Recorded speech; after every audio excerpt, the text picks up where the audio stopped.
Hello, this is Herb Graham. Each month on Insight, we present useful and varied ideas to enhance your life. In this issue, you'll discover how a little creative thinking can lead to big rewards. And then you'll hear why it's important to embrace new ideas, to experience failure, and reshape attitudes. Here's Earl Nightingale to share some of his ideas with you.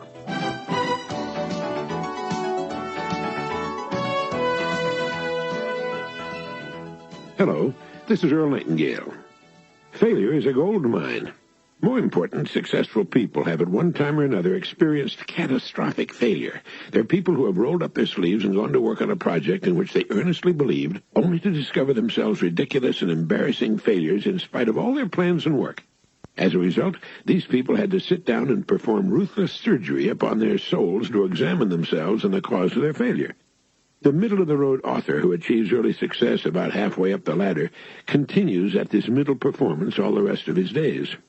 The single element permanently inhibiting his success is not a lack of inspiration or talent necessarily, but the absence of catastrophic failure and the soul surgery that follows it.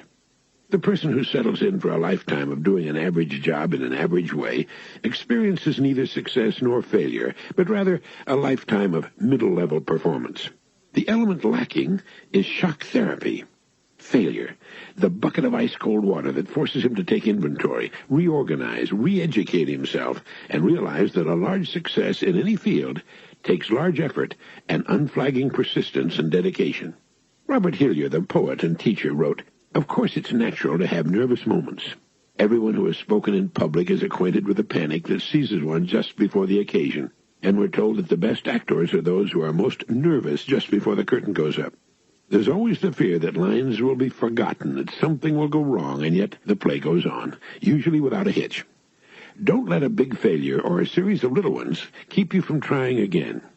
Robert Hillier went on to say, "Preliminary lack of confidence attends every accomplishment known to man. The launching of a military campaign, the composition of a poem, the salesman's first call, the bride's cookery. But if we all succumbed to such misgivings, nothing would ever be done." William Blake wrote, "If the sun and the moon should doubt, they'd immediately go out."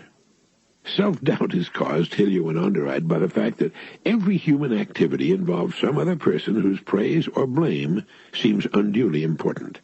We set a goal of perfection before ourselves and groaningly conclude that it cannot be achieved. But perfectionism is a dangerous state of mind in an imperfect world. The best way is to forget doubts and set about the task at hand. While the battle's being fought or the cake is baking in the oven, leave the outcome to the future where it belongs. If you're doing your best, you will not have time to worry about failure. Failure is the best guarantee of future success. To fail, we have to try to do something. This in itself is an achievement, regardless of the outcome. So try again, and build your success upon the failures of the past. Go after that dream in your heart. Give it everything you've got, and don't concern yourself about the outcome. Leave that to the future where it belongs. Concentrate only on your goal and on doing your best. Tell what kind of neighborhood you're in by the manners of the people who live there. If the manners of the people there are good, it's a good neighborhood. If the manners are excellent, it's an excellent neighborhood. And if the manners are bad, it's a bad neighborhood. Considerations of manner and demeanor cannot be dismissed as frivolous or unimportant. They're significant elements in the lives of everyone, from a statesman engaging in international diplomacy to the husband and wife making a go of marriage. In business, our accomplishments are enhanced by our observance of decorum and manners. Every individual is required to operate within the symbol system of his culture. He uses recognized patterns of behavior to demonstrate that he has the qualities that are respected by his fellow men and women. And about that neighborhood business, that's from Confucius. He said it's good manners which make the excellence of a neighborhood. No wise man will settle where they are lacking. Some people think that bad manners prove their independence and freedom. That's ridiculous. It merely reveals a person who's not yet learned that the power of the people has its duties as well as its liberties. Bad manners usually indicate nothing more than a poor upbringing compounded by the lack of intelligence to see its importance on one's own. How can we define good manners? To be well-mannered is to do the thing you should do, although you're not obliged to do it. This means being considerate of others, taking no unfair advantage, avoiding personalities that hurt people, and never being intentionally impolite. In our day-to-day lives, manners are of more importance than laws. That is, the law touches us only here and there and now and then, but manners vex or please us, debase or exalt us constantly. Your manners reveal the real person, whether it's the way you drive your car or conduct yourself to your neighbors. I know a case where two families live on the same floor in an apartment building. Theirs are the only apartments on that floor, and they share a single elevator. One of the women will clean only her half of the elevator call button. Believe it or not, it's absolutely true. She will clean only her half of the elevator call button. And you can see the same thing where a driver will never give an inch in traffic. He's so concerned with his rights that he forgets his manners. And he's often not the sort of person you'd like to live next door to or invite to your home for dinner or do business with. Human beings are fighting a constant battle against oblivion and do not like being taken for granted or ignored. The craving of people for personal recognition is the most deep and fundamental human need. Give them congenial recognition no matter who they may be, and they'll respect and admire you. They'll instantly recognize you as a person with good manners. When you step back and allow another person to proceed first, whether you're in your car or at a door or an elevator, you're noticed and marked as a superior kind of person. More than anything else, a person's manners tell the world who and what he is.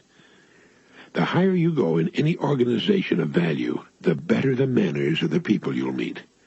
And they didn't get good manners because of their better jobs. They got the better jobs because of the kind of people they are. Most important thing on our minds when we're on a long airline flight. Safety or reliability, you might say. But we generally have that in the great passenger airliners. Once assured of reliability, sitting in a plane at the San Francisco airport, getting ready for takeoff to Hawaii, I remember hearing a flight attendant talking over the intercom saying, "This will be a non-stop flight to Honolulu."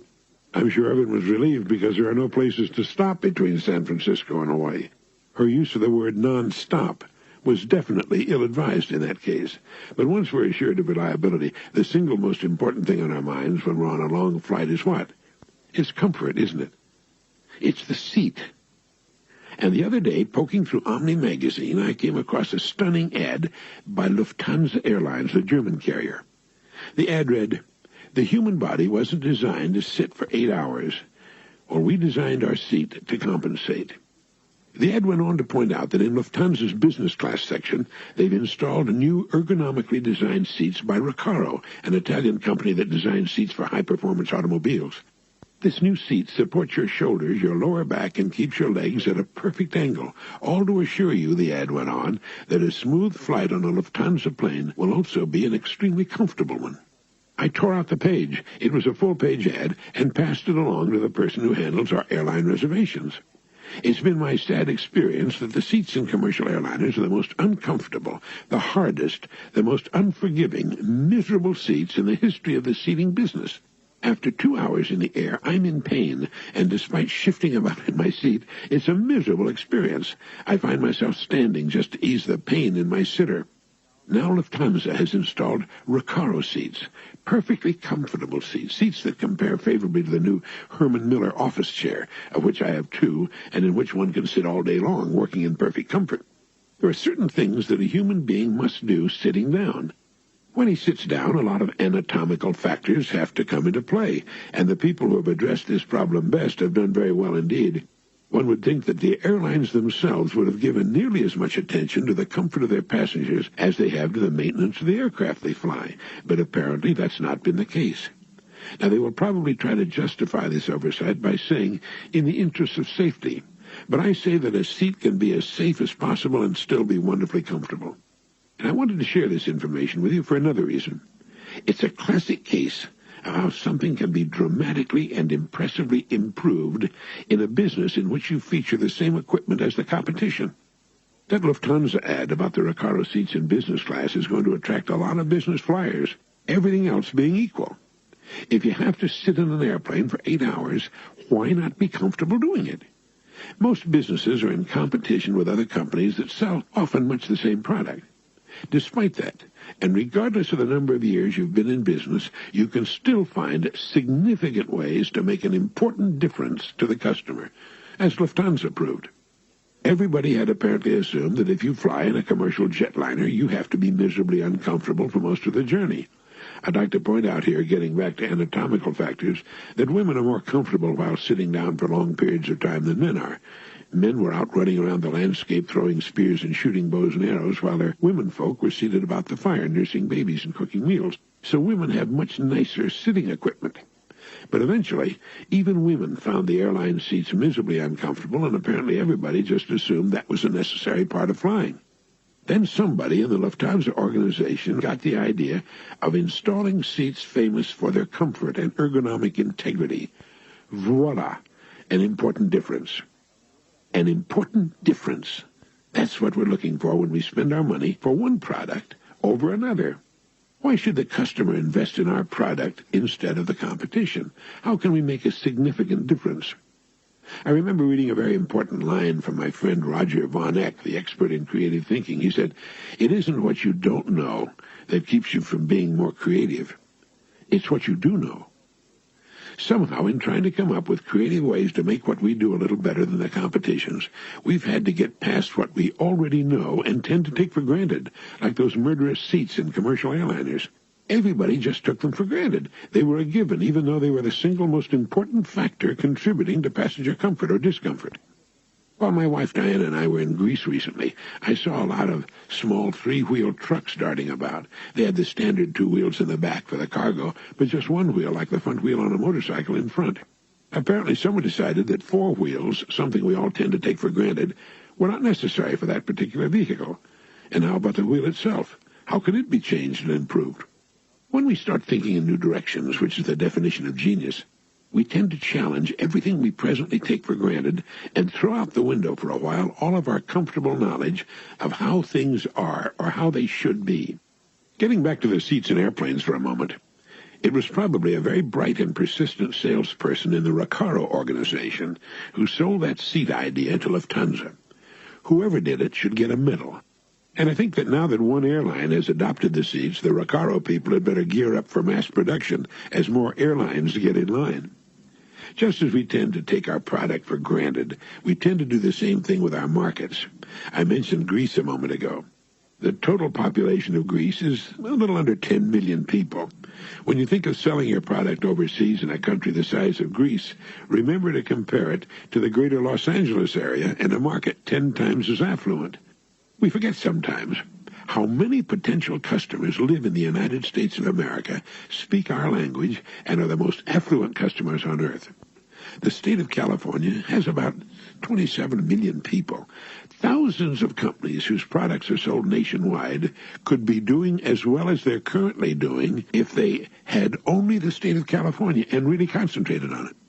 How are sales in Greater Kansas City, New Jersey? In this fat, rich country of ours, we have a tendency to skim off the cream, and since it's the richest, most nutritious and fattening cream on earth, to let it go at that. Are there ways we can revolutionize our marketing and reach the people in a new and better way? How can we really reach them in depth? Are we taking our system of marketing for granted? Are there ways it can be improved? Of course there are. I enjoy reading the ads in the magazines to which I subscribe, those ads that show something interesting. They can start us thinking, make us sit down with that notebook and start using the most important force ever to appear on earth. There's an old African proverb that goes, "If your face is ugly, learn to sing." And as Irwin D. Canham wrote, the folk wisdom of all people is full of such truth. The complexity of Western life, with its psychological tangles and contradictions and absurdities, needs these breaths of fresh air. If your face is ugly, learn to sing, is the kind of advice that tells every boy and girl, every adult, that there is just as much for him or her as there is for anyone else. It's a matter of building upon our strengths instead of decrying and wailing and gnashing our teeth over our weaknesses.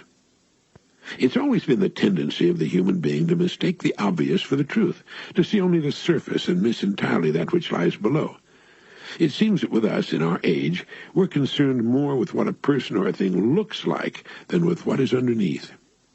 Ours seems to be an age of youth and beauty, of bright teeth, clear eyes, abundant health, so that we can run, not walk, to those events calculated to distract us. And this superficial attitude is as absurd as that of the ancients, which held that the sun traveled around the earth because that's what it appeared to do. Whether it's an automobile, a home, a business, or a human being, that which is good or even great is always hidden from our view. Whatever causes anything in creation to be what it is that which we cannot see by looking at it. But we place importance on the ridiculous, the appearance, which in the case of a person is the only thing about him over which he can exercise little or no control. What we happen to look like is an accident, since we could not choose the appearance and body builds of our parents and ancestors, but what we are and what we become, the structure and quality of our lives, the meaningfulness or lack of it, all of this is in our hands, particularly after we've left the parental nest. Well, this is the sort of information that we need to remind our children of, and ourselves, but particularly our children, so that if they don't happen to look like the picture on the package of baby food, or the ads in the magazines and on television, they won't be scarred by unthinking children or adults whose frame of reference is the common, the superficial. If our children do happen to look like the ads, if their good looks are such that they find things coming easily to them, and they're admired and exclaimed over and sought after for dates and dances, they need to be reminded too.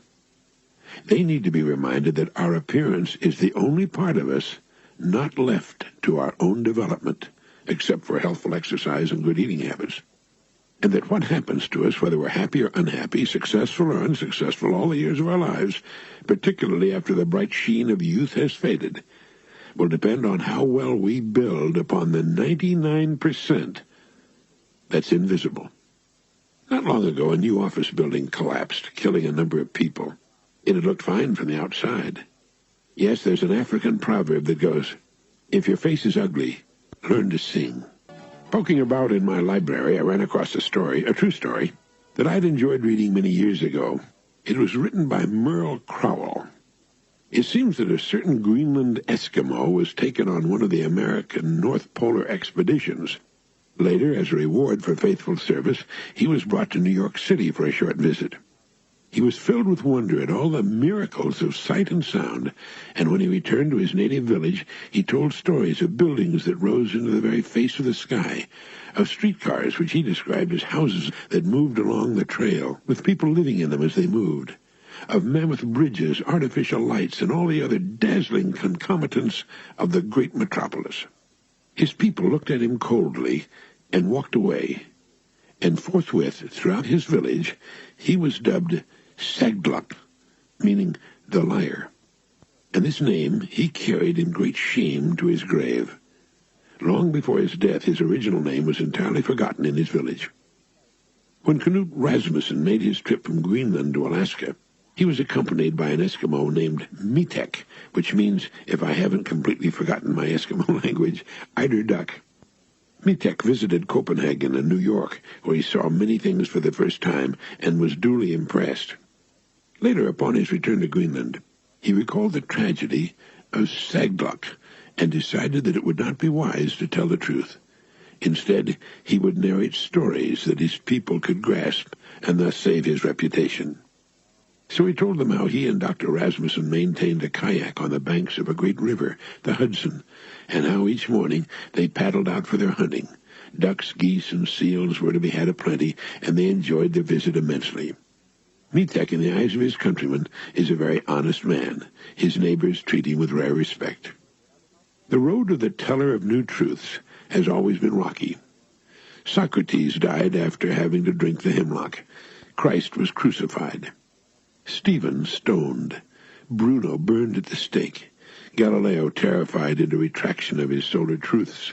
Forever could one follow that bloody trail through the pages of history.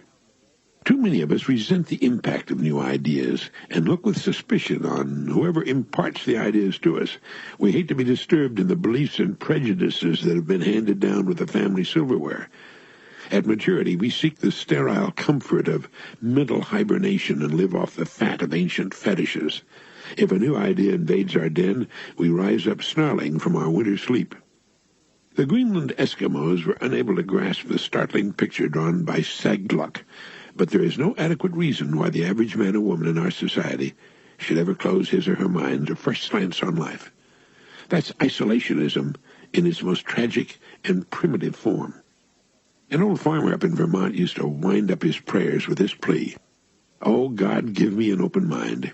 If more people followed his example, they might escape being hamstrung by prejudices, and what a pleasant place the world would be to live in. Thank you, Earl. There are all kinds of people in this world. Those who are content to lead go-nowhere lives, and those who make the most of every opportunity they find.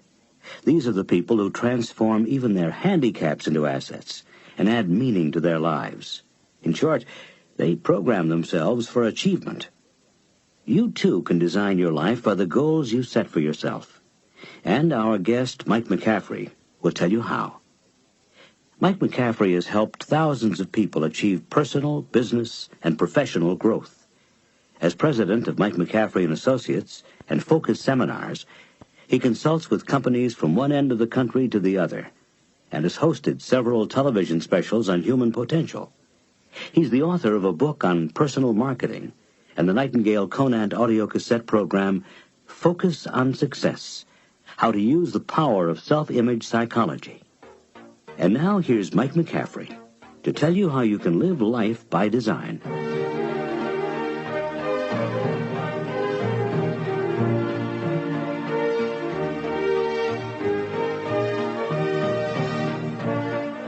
For the purpose of goal achievement, the idea of focusing on the end result is more important than focusing on the process of getting there. Would you be happy today with what you had 5 years ago? Probably not. Most people aren't willing to settle for what was. Their self-image is moved in a positive direction, and they don't see themselves as they once were anymore. Whether it's an educational goal, whether it's where you live, your job responsibility, your income, this conditioned tendency to grow, to change, will move you in a different environment. Consciously or subconsciously, we all have goals. The manager has goals. He wants to run a better department, or perhaps to assume a new or greater responsibility, or to receive a promotion. Athletes have goals, students have goals, salesmen have goals. Let's take a look at that whole concept, because what we're really talking about here is the idea of living our lives more by design than by default. There's a very interesting psychological phenomenon that occurs within us when we incorporate into our system certain goals.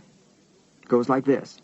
When we adopt certain goals, absorb them, live with them, dream them, on a regular basis, two things happen. One is that we get more creative, more resourceful, more innovative. And the second is that we develop more and more energy to accomplish those ends. One of the most graphic illustrations I can give you is to be found in Viktor Frankl's book, Man's Search for Meaning. This is an account of his experiences in a Nazi prison camp during World War II, when he noticed that people who had a mission, who had a reason to live, people who had somebody to return to, something to finish, tended to live, tended to be more creative, tended to have more energy, be able to survive better. People who didn't have a loved one to return to, or a village which was home to return to, had lives without any real meaning. They more often died. And sometimes, as Frankl said, you could see both these tendencies in the same person. A person would survive punishment, starvation, humiliation for months and months and months. And one day he'd find out that his spouse had been killed. And Frankl could almost see them reach up and turn off the switch. They'd die in 7 days, 10 days, 2 weeks. Well, the same thing applies to you as a manager or as a parent, as a salesperson or anything else. Some people go to school, get a job, take advantage of the opportunities as they come along, but fail to recognize that they can program these things. They can cause them to happen, as opposed to having them happen by default. I believe that most of us have the need to grow on, especially people like you, people who are interested in growth and accomplishment. I've got some guidelines that I'd like to share with you in regard to setting and achieving of goals, so let's take a look at those.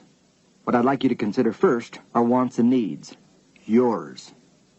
You need to take a look at what is important to you. Where are you going? What are the things that you want for you, your family, your business, the department? Next, is what I want really my goal? Or does it belong to somebody else? You will never be happy or satisfied with goals that belong only to somebody else. They really should be what you want. Next, are your goals aligned, and are they shared with the people who really count? People who would be involved in the implementation or the enjoyment or the achievement of the goals, yes, they count. And yes, discuss those goals. Next, how far out there should your goals be, or how near should they be? And that's a question that only you can answer for yourself. And yes, there's the chance that you can set your goals too far out there, and you lose sight of them. They become unproductive. So, far enough out there that they excite you, but not so far that you lose sight of them. Next guideline. Your goals need to be clearly defined in writing. Two things happen when we write out goals: crystallization and commitment. Next, they should be integrated and implemented. And this has to do with the idea of using them on a regular basis. You need to live with them. They need to become part of your thinking, so they influence your day-to-day activities. The last guideline is that we should reassess our goals at least once a year. Where we're going, what's important to us, our direction. Are we aligned with the people who count? You need to go through this whole process of writing them down again. It's therapeutic, it's refreshing, and it's stimulating. Pick out some goals, some external, worldly ones, your old ones or some new ones. Write them down, and then rewrite and formulate them into positive, present-tense affirmations as though they had been achieved. Here are some topics for consideration. You might focus on a certain number of dollars of income, or a retirement plan, a sales dollar volume for your firm. How about a boat? Every time you go through the process, it becomes more real and you become more attracted to it. It develops creativity.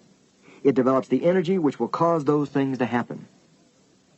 I'd like to read something by James Allen called Ideals, and very nicely it summarizes what we've said. As you think, you travel. As you love, you attract. You are today where yesterday's thoughts have brought you. You will be tomorrow where today's thoughts take you. You cannot escape the result of your thoughts. You can endure and learn. You can accept and be glad. You will realize the vision, not the idle wish of your heart, be that vision base or beautiful or a mixture of both. For you will always gravitate toward that which you secretly most love. In your hand will be placed the exact result of your thoughts. You will receive that which you earn, no more and no less. Whatever your environment or circumstances may be, you will fall, remain, or rise with your thoughts, your wisdom, your ideals.